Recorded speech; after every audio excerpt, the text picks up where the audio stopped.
Hey there, folks. Welcome to day 71 of my year of solo board gaming. We are playing Fallout, the board game, a continuation of last week's Adapt or Die theme. This is an adaptation of the video game series, and there are a number. It's an adaptation not just of Fallout 4, but of Fallout 3, and a few. It has elements of pretty much, I think, Fallout New Vegas as well. So there's a lot in there.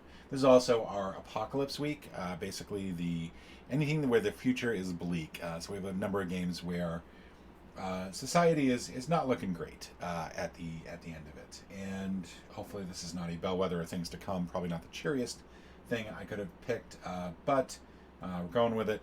C'est la vie. And we are set up here. We've got the Commonwealth objective up, and they recommend that this is the first one scenario that you play.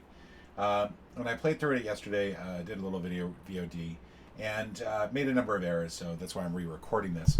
I will say this is probably not one of the better games I have in my collection. I love Fallout. I love the Fallout series. This game is a little lacking. It's a very fiddly game for a game that doesn't have much at the core. So it's like a very intricate. It's a very intricate marshmallow of a game. But we are playing. We are playing this game. We have yet to choose a character, but we're going to go ahead and get this set up. The way that you lay it out is that everything will be on the back. You start with your crossroad camp, sort of in the upper left, pretty much by default, and then you take these green tiles. One of the flaws I feel like with the game is that there are 8 green tiles, and they're always used for every scenario. I feel like it could have been a lot better had they just decided, you know what, we're going to give you 4 extra tiles of each type, or maybe 4 extras of the greens and 2 extras of the reds. That way there's a little variety, a little stuff that you want to explore. All right, so those are going to go like that, and there's one more here. Then we're going to have the CIT ruins based on MIT. And then this is Diamond City, so that'll go right here. And then we're going to take the reds and do a very similar thing with them. It's going to go up here.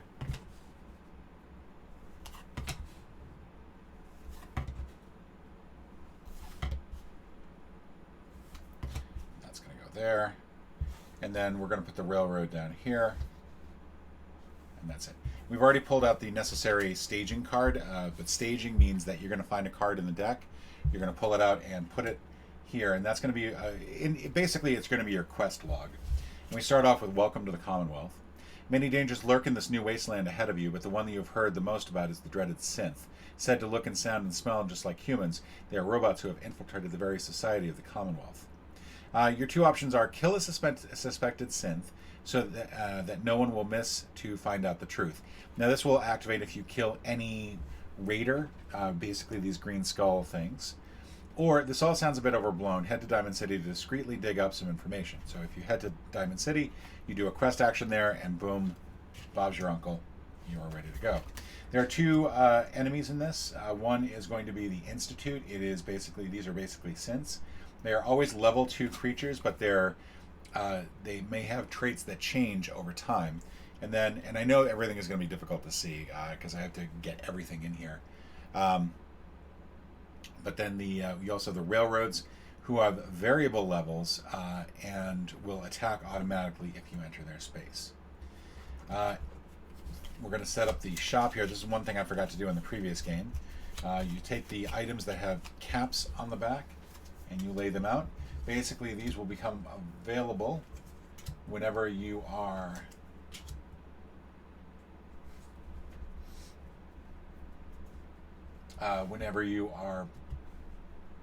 in a settlement. You can usually do a shopping action of some sort. We're going to draw an agenda. Now, with the agendas, you actually pull out all the ones that are marked 1+. Since we're playing a 1-player game, there are not that many of them, and basically, as you cycle through, this will increase 1 or more factors' ability, standing in the game. So it also acts as a clock. You don't have all the time in the world to basically find to do this game. We're going to pull one action, one agenda. Now, I'm going to pull one with a star in it. I know that seems a bit cheaty. I don't care. Because I don't like the synths, and they make it clear that this is the freedom and this is the non-freedom side, with all the different scenarios. And so I have a hard time saying, I know I want to fight for something that's not freedom. So I'm going to take this agenda, and by taking this agenda, I can actually reveal it, and that will allow me to declare loyalty to the stars, the railroad, and that way they won't attack me if I'm ever in the same space. So we're going to start the trackers down here. They both start here, and at various times they will advance based on the quests, up a rack, and again, they will also advance as you run through the agenda deck, which again, you do after the end of every turn. The next thing up, we're going to choose a character. I've played recently as the Ghoul, which is kind of interesting. I've also played as the Brotherhood of Steel. I'm going to go ahead and play as the Wastelander. Let's go as the Vault Dweller. I think the Vault Dweller is probably a little bit more interesting. Now, when you pull a character and you flip their little tile over, there's going to be a letter on the back. In this case, that's the letter L, so that'll go there. And then for setup, you draw one additional letter from here. It's a C. If I had drawn an L, I would have drawn another letter just to make sure that I have two to start off with. And the way that this works is that these define your experience points, your experience track. So when you're getting experience, if I gain 3 experience, I would go to C, to L, and back here again. And when you gain experience, when you gain a level, you draw 2 more tiles, you pick whichever one you want, and you can either fill a new space in, making it harder to level up, or if you have a draw a tile that you already have, let's say I drew a C, you take a look at the perks and you take one of the 2 perks that are marked with that letter, which for the C is Master Trader, discard to shop, you can buy and sell as many cards as you want, or Inspirational, discard to remove a companion either from the shop or from another player's inventory, and then add it to your slot, which is fun. They are one-time perks, so once you use them, they get discarded and go back to the perk deck. There's one in there called Swift Learner, which is really helpful because it allows you to level up pretty quick. Vault Dweller. I have a Vault Suit. During a test that uses E, generate 1 reroll. You may equip 1 additional apparel item, add their armor values together. So this is sort of like a little suit that goes underneath the other armor that you can get. And this will give me an armor of 1, which will be helpful for combat. And you start here in the Crossroad Camp. And I think I am pretty much all set up. I think we're good to go. Oh, and I get 3 caps at the beginning of the game, too. I almost forgot that. So I've got my 3 caps, I've got my Vault Suit, and I've got my basic setup. The goal of the game is to complete some quests, and more importantly, to also get 11 influence. Now, these little agenda cards, for example, will give you influence based on what's on the card. And in this case, for each space that the star has advanced farther than the shield, I will gain 1 influence. Now, during the game, it's not going to be easy to keep these sort of in check or too far apart. So that's going to be interesting to see how that goes. The way that a movement works, your turn works, is that you have 2 actions that you can take. You can explore, which basically means flip one of these tiles over, and you have to be adjacent to the tile to do it. So I can't do it from here, I can do it from here or here. You can move, which means you'll generate 2 movement points, and you can use those movement points to move 1 space at a time. And you do not have to take them consecutively. You can move, take another action, and then move again. But one of your actions will be taken up by that move.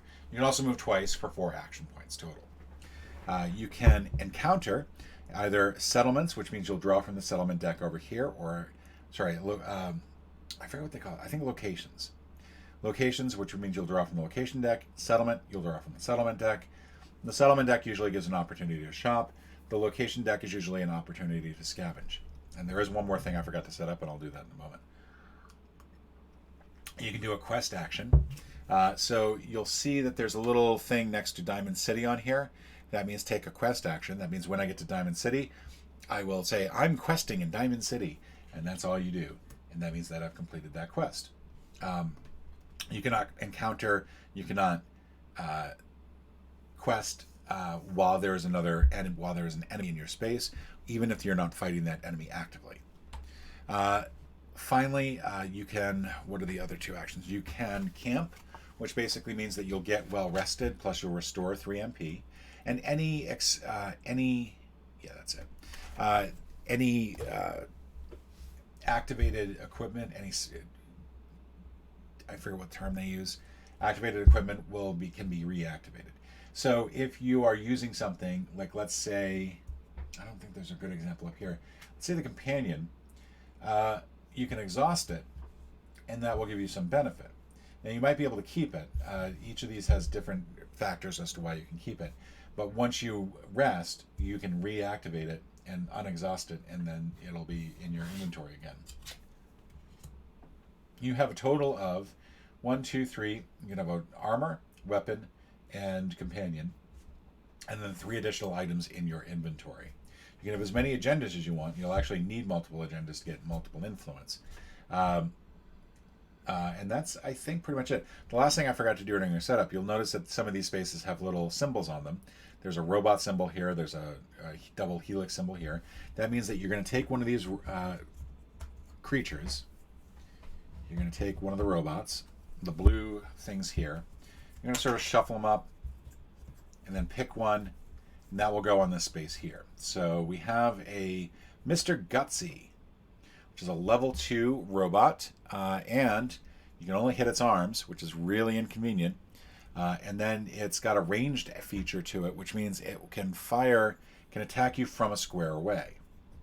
You can also get into the same spot, but you can face some difficulty if you are fighting a ranged opponent.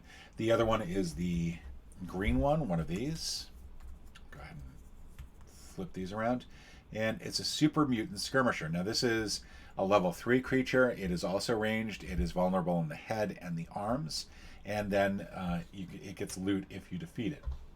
Now, the other action that you can take in addition to all the ones I mentioned is fighting. When you fight, you'll roll 3 of these dice. These horrible, horrible dice, which are completely useless. And you'll get some results. For each pip on the dice, some of them have 1. There's one that has 2. And there's 2 sides that have... There's 2 sides that have 0 pips. 3 sides have 1 pip, and 1 side has 2 pips. For each pip that is not protected, right now I'm protecting 1 pip, you'll gain damage equal to the level of the enemy. So right now, this Mr. Gutsy over here, he's a level 2 enemy. So if I were to fight him, getting this result, I would take 4 damage. There's 2 unprotected pips, 2 points each. That would lower me by 4. If I were to use a weapon, or if I had a weapon that had C or L on it, which is not too likely, I would then get to re-roll any dice that I wanted to. So let's say I had some ridiculously bad roll. Actually, this is pretty good. But let's say I had some really bad roll of 6. I could say, well, I'm going to re-roll that. I'm going to re-roll all of these. You don't have to re-roll all of these. If this had ended up with no pips, you could take this and then re-roll these, and boom. Look at that. That's so much better. Now, the problem is that each of these sides also has highlighted body parts. So one of these has a highlighted head. This has a highlighted torso. This has highlighted legs. And you have to match. You have to have 1 dice per level for each of that have that body part highlighted. So in the case of the Super Mutant Skirmisher, it's got 1 head and 2 legs, which isn't too bad.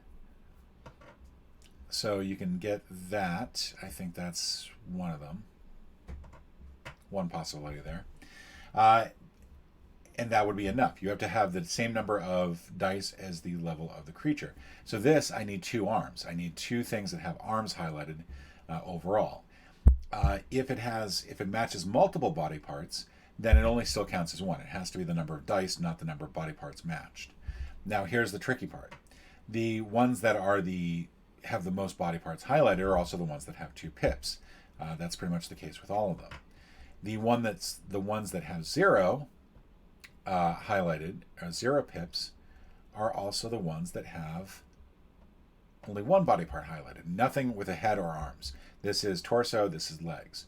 So the fact that this is heads and legs, heads and arms over here, means that no matter what, for all 3 dice, I'm going to take at least 1 pip of damage.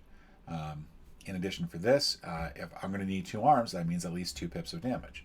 So some of the harder creatures are set up so that they are harder to kill without taking damage yourself.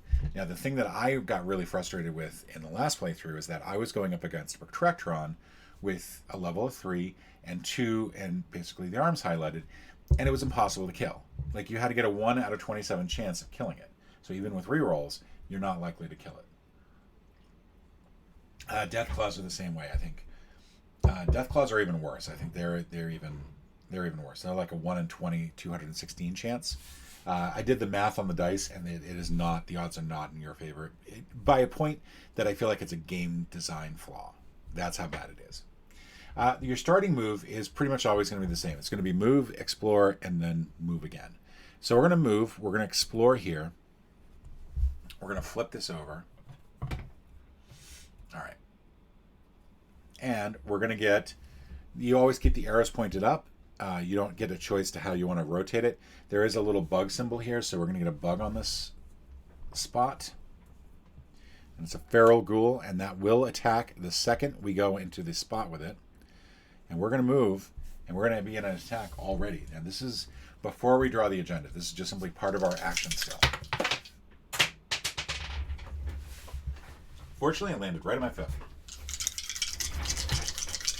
Let's re-roll these dice. All right, so 1 pip, and it's protected by the armor, so I don't have to. I'm not taking any damage. This has head, torso, and legs highlighted, and I've got 3 total. So this I hit on all 3 dice. The ghoul is defeated. So the ghoul is defeated. It means I get 2 XP. I hate these things. 2 XP, so I'm up here on L. 1 more XP, and I'll advance the level. And then this gets discarded back to here. And then we place another creature of the same type face down in the closest available spot that has that symbol. And I think it's closest available. It might be farthest available. I should probably check that. And by doing that, that will basically cause you to constantly have things on the board. And it's actually one of the more frustrating parts of the game. And I'm just checking this down. Closest matching icon, yeah. That's what I thought. Just making sure. So closest matching icon. So there is still a bug there. There is still a bug thing there. And we're about to draw an agenda. At the end of your turn, you draw an agenda. You don't care about anything else on the agenda other than the things on the bottom. And here we've got a little shield symbol. We've got a death claw, and we've got a robot. Now, there's no death claw or shield symbols out, but there is a robot. That robot's going to move 1 closer to us. Now, the closest path for it to get to us is 1, 2, 3, or 1, 2, 3. We're actually going to have it go here. It's 3 away no matter what. Now, you'll notice I said that this was 1, even though if I were to flip it over, it'd be a lot of spaces. When the creatures are moving and activated, they're going to treat these unexplored places as 1 space. So a creature that's on the other side of the board that might be really strong, like this super mutant skirmisher, can actually make its way over to us pretty quick. If you look at this, it's 1, 2, 3, 4, 5, 6, 7. Not that far away at all. So the more you explore, the better off you'll be, because you'll reveal more things. It'll make it so that it takes longer to get to you. We are going to go ahead and reveal this. We're going to explore this as part of our second turn. Try not to disrupt the board too much. We have found Vault 84. A little frustrated because I really did not want to get stuck there. But it looks like I will be stuck there because I can only move... You can move 2 spaces, but these red outlined areas are difficult terrain, so it will take 2 movement points to move in to that space. Then I'll be able to move out of it normally. And there's a little bug thing there, so we'll go ahead and draw a bug. And we'll go ahead and put that there, and it's a rad roach. And now we're going to go ahead and do our movement. We kind of have to do our movement.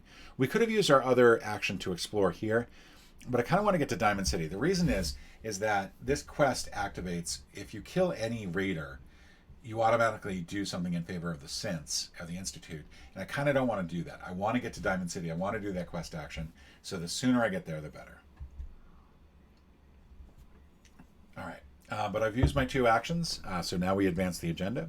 the agenda reveals. This time it's raiders and bugs. So the bugs all advance. The bug here that's turned face down will flip over. It's a mole rat. And then the rad roach will move into my space as well. Now, it's not going to attack immediately. If it had a little arrow symbol, that would indicate that it was hostile. And if we're in my spot and activated, it would attack. But just because something is in your space, it doesn't mean that it's going to attack you. It does mean that you can't do anything in that space. You can't interact with an encounter, a settlement. You can't quest, and so on. So now for my next action, I'm going to go 1, 2. I'm going to go. I may as well go here, but because I had to use 3 movement actions to get here, that is my entire action. I cannot do anything else, and I'm going to end up with 1 extra movement left over. So, which is a bummer, but that's the way it goes. So that was my entire next turn. I'll return the agenda over, and this time the super mutants will activate. So the super mutant will come this way or this way. I'm going to have it go. It doesn't really matter which, because I think it has an equal path to both. It can go 1, 2, 3, 4, or 1, 2, 3, 4. So either way, it's going to take that time. And I want to clear the railroad. I want to make sure that railroad is clear, because you need to access that area to get to that quest, to continue the quest. But now that's the end of the agenda portion, and now I start my next turn. So this can move on in a clip. It's just you have so many moves that can be futile if you run into a bad situation. But now I'm going to quest at Diamond City. That's my first action. I'm going to get 2 loot items. So I'm going to go over to the loot deck. I'm going to give that a quick shuffle. In addition, it tells me that the stars go up. So the star is now 1 higher. The Commonwealth now has a little bit more sway. The railroad has a little bit more sway in the Commonwealth, which is good. All right, so we're going to get 2 loot. We get mentats and a fistful of caps. We can discard the discaps immediately. We'll put these face down so it's a little bit more clear that they are. Oh, actually, this goes up here anyway. And I'll get 3 caps as a result, which is nice. A little cap action here. I'll put the discards, or the mentats, in my inventory right there. Now I'm going to stage 2 cards. I'm going to take 16 and 67 out. And I'll tell you from experience, 67 is, I think in all of them, it is a vault thing. And I think 134 is the other vault. So all aboard and rumors. So these are 2 new quests. I'll read those in a moment. In addition, there's 1 more card, and that's 17. And it says add 17. Now 17 has a location back. So what that means is that we're going to take 17. We're actually going to shuffle into the location deck. We can encounter this if we encounter anything at a location. Finally, we'll go ahead and trash this particular card over there. All aboard. After asking around in Diamond City, you are approached by a man calling himself Drummer Boy. He explains that the synths are actually the work of an organization known as the Institute. He asks for your help in freeing them. Place a star on downtown Boston, or shield on downtown Boston. There we go.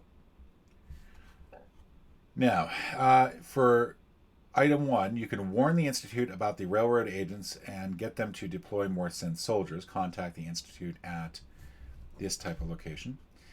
Or you can locate the synths and convince them to cast off their bonds. And that means that you have to quest adjacent to a synth. You can't quest on a synth spot, but you can quest adjacent to a synth.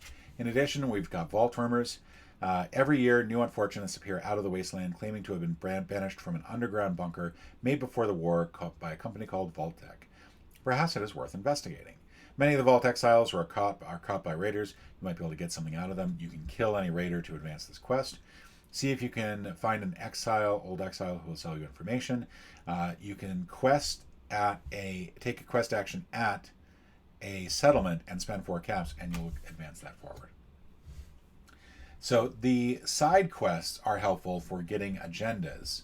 However, the more agendas that you get, the shorter amount of time it takes to cycle through them, and the quicker the game comes to an end.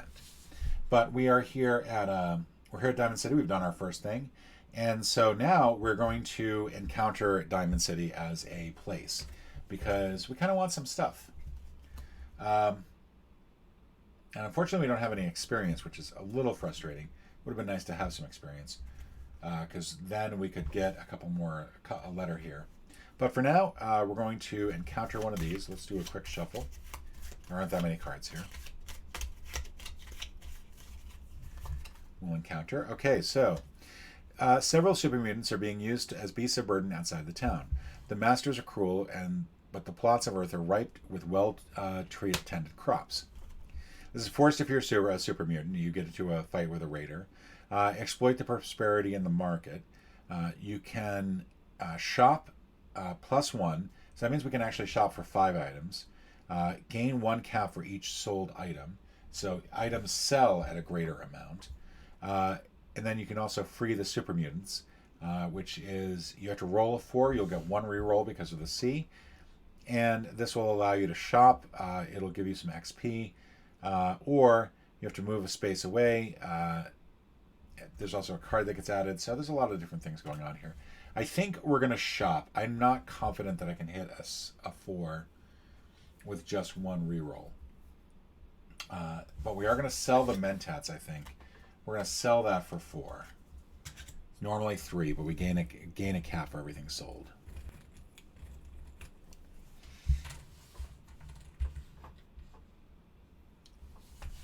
Now, what we can do, since we have 4 more items that we can work with, we could buy an item and sell it and gain a cap out of it. So it's almost like getting a free cap. But I kind of want...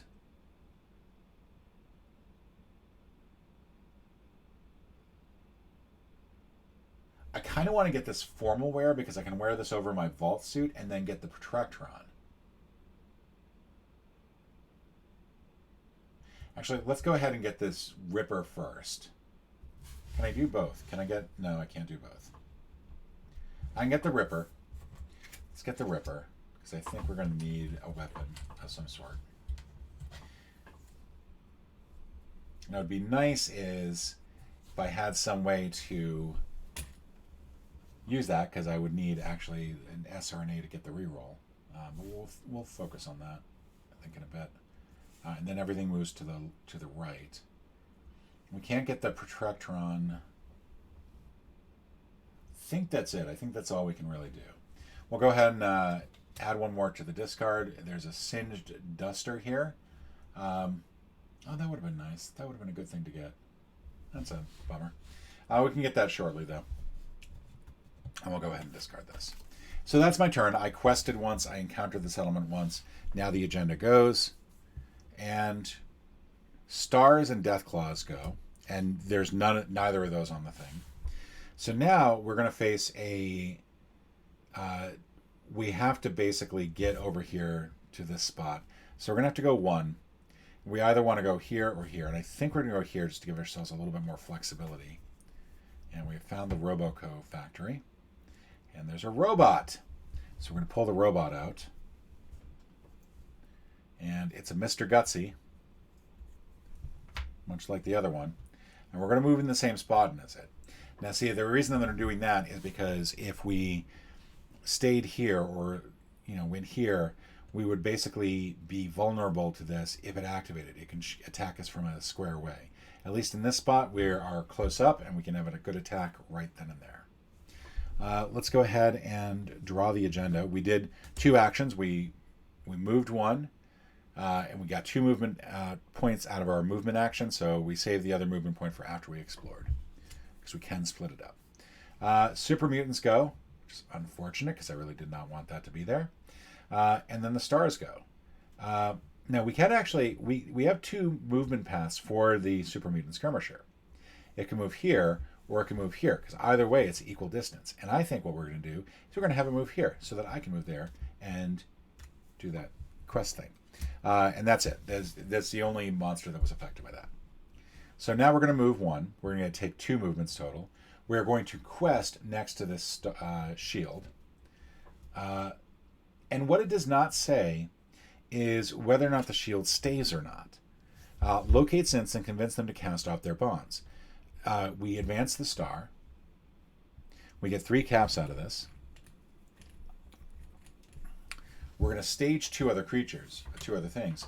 But then it doesn't say anything about getting rid of the synth. And that seems, story-wise, that seems wrong. So my inclination is to get rid of it. Just as a story thing, but we'll keep it there since we're going to follow the rules as best we can. So we're going to stage 2 more cards as part of our quest. One is a side quest, the other is the main quest. And then we trash this. We don't get any XP out of it, unfortunately. We now have institutionalized. From the freed synths, you learn all about the Institute's hidden underground factory where they develop the synths. The only way you are going to be able to get in there is by posing as a member. Now, you can kill any robot to do this, or you can quest at the railroad, PEA, which we have none of, and then you have to get a 4. Now, what I ran into last time is that, I'm going to move the side quest over here, I could not get anything off of this spot, which was frustrating as hell. And I don't want to lose this item. I want to keep it. And so I'm not going to kill any Mr. Gut. I'm not going to kill the Mr. Gutsy. So I have to figure out some way to get them out of there. Flesh and bone. The locals are in an uproar. A young girl named Olivia has been run out of her home for being a synth. She says that if she could find her sister, she could prove false these ridiculous claims that she is some kind of robot. Add 135. So now we're going to add 135, just all the way down here.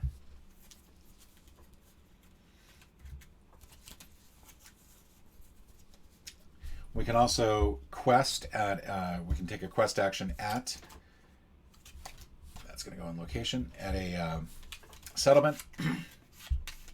Or we can encounter anything. We can go to one of these locations and just encounter until we actually find Olivia's sister. So that's flesh and bone. So we do have one more movement action, and that will be to move here. And we'll hopefully not have to worry about the robots activating. The robots did not activate. The shield activated, so that'll come one closer. And the super mutant activated, so that'll come one closer. So kind of got to get this on this next turn. So now the struggle is that we don't have any of the rerolls necessary. We do actually have, because of our vault thing, we do have an E that can generate a reroll. So that's good. So we'll have that. We'll get one reroll out of this. Here's hoping. All right, so we got 2. We got 1 and 1. Now, if I reroll that, I have a 1 in 6 chance of doing it. I'm going to keep one of these just in case.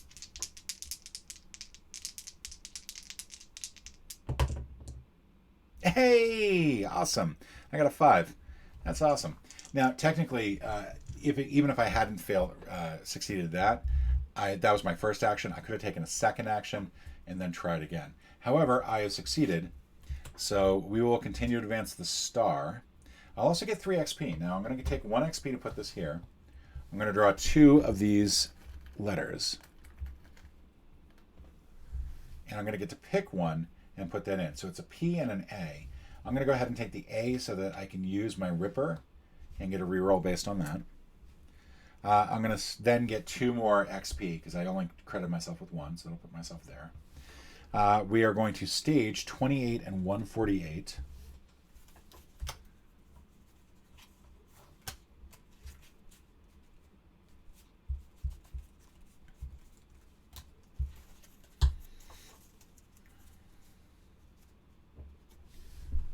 All right. The nuclear option. Oh, and then we trash this card. So we can trash that over here. The railroad has infiltrated the Institute and has inflicted a mass revolt. They now plan to finish off the Institute once and for all. Place a star and a quest marker. I'll go with the purple here. At the railroad. This quest marker is the reactor blueprint. A survivor in the same space as the blueprint can move the blueprint with his or her figure. When doing this, treat all spaces as difficult terrain. And then, we're going to put that there. We're going to put the other quest marker on top of it so we know what that is. The idea is that we want to either get the blueprint to the CIT ruins, which will basically end the game, or we want to take out as many rebels as possible, kill any synth or star, and that will basically advance the synth action and add an additional star here. Rogue Vertibird. It's an old rust bucket, but it still flies. An old engineer named Tully fixed up a Brotherhood of Steel wreck and now flies people around for caps. You won't ride long with Tully without hearing about how he got his facial scar fighting off the death claw that killed his brother. Place a quest marker on the highest level settlement. Now that's actually going to be Diamond City. Pay for a ride, or kill a Deathclaw. Now if you kill a Deathclaw, basically you will have avenged Tully, and he will no longer fly people around for caps, which is kind of a weird business plan, to say the least. All right, now,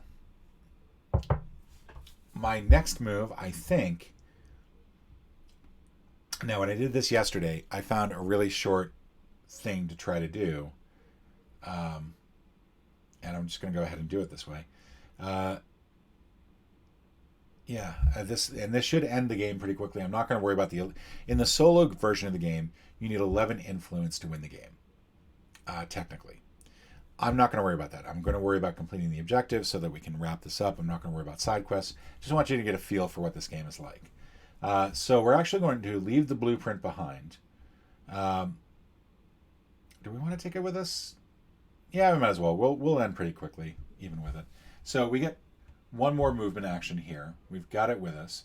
We'll put it on our little thing here.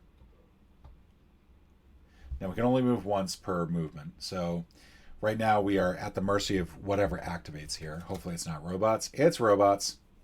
So the robots and the stars activate. Now the stars are not our enemy because we declared loyalty to them, so we're not going to worry about that. The robot, however, will activate, and so we are in a fight. However, now that I've got the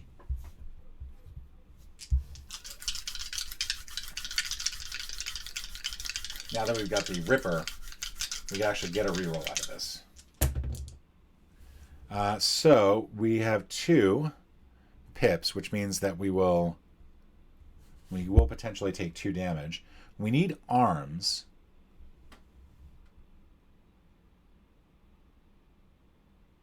And if you roll an arms pip result, you may spend 1 reroll to change a die to match that result. So we will go ahead and do that. We will change this die, which already has a pip on it as well, to change it to the arms pip. Because what that does is it allows us to kill Mr. Gutsy and doesn't change the amount of damage we take. We do take 2 damage. Our first damage in the game, by the way. So not too shabby. We killed a Mr. Gutsy. Doesn't have any loot on it, so we are not going to worry about that. We're going to put this over here. We're going to take one of the other ones.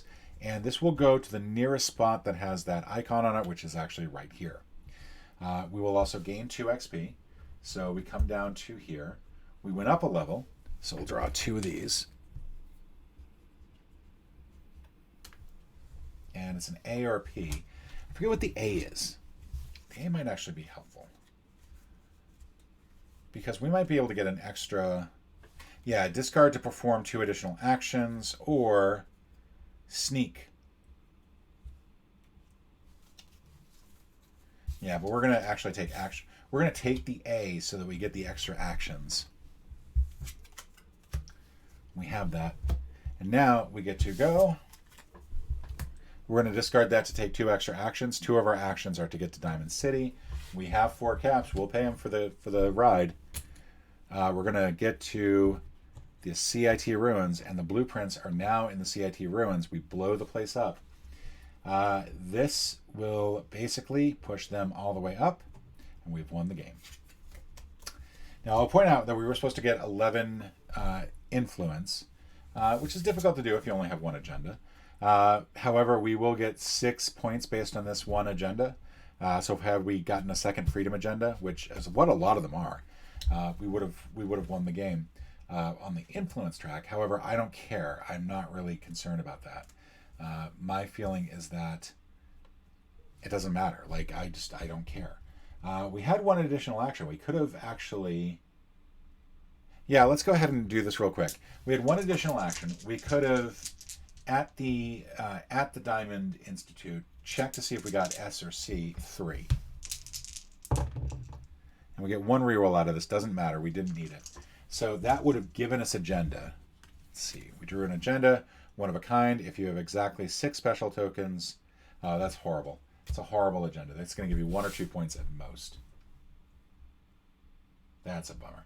All right. Well, anyway, you get the idea. Thank you so much for watching. We're going to be back tomorrow. We're going to play a different scenario. This game does have its drawbacks. It is not an overly difficult game. It doesn't really encourage exploration. Competitively, I don't know how it feels. And supposedly, if you have the Atomic Bombs expansion, it helps a lot. It makes the game a lot more fun. There's a lot more to do. But I don't have that expansion. I don't have New California. So to me, this game is just kind of meh. It's what it is, which is unfortunate. I really wanted to like this game. I wanted there to be more to this game, but I feel like some of the mechanics just don't work. The biggest problem is definitely the Death Claws. These Death Claw things. Where's the really nasty one? It might not be a really nasty one. It might be. So 3 with the arms is ridiculous. The glowing one with the head is ridiculous. This Yao guy is not too bad. It's got a level 2. It's got torso. The torso's on half the sides, so it's not too bad. But to try to get 3 arms is, with the dice the way that they are, it doesn't matter if you get 2 rerolls or not. You're just not going to get it. At least not easily. But that's the game, and we'll be back tomorrow with a little bit more Fallout. Thank you so much for joining, and I'll see you tomorrow.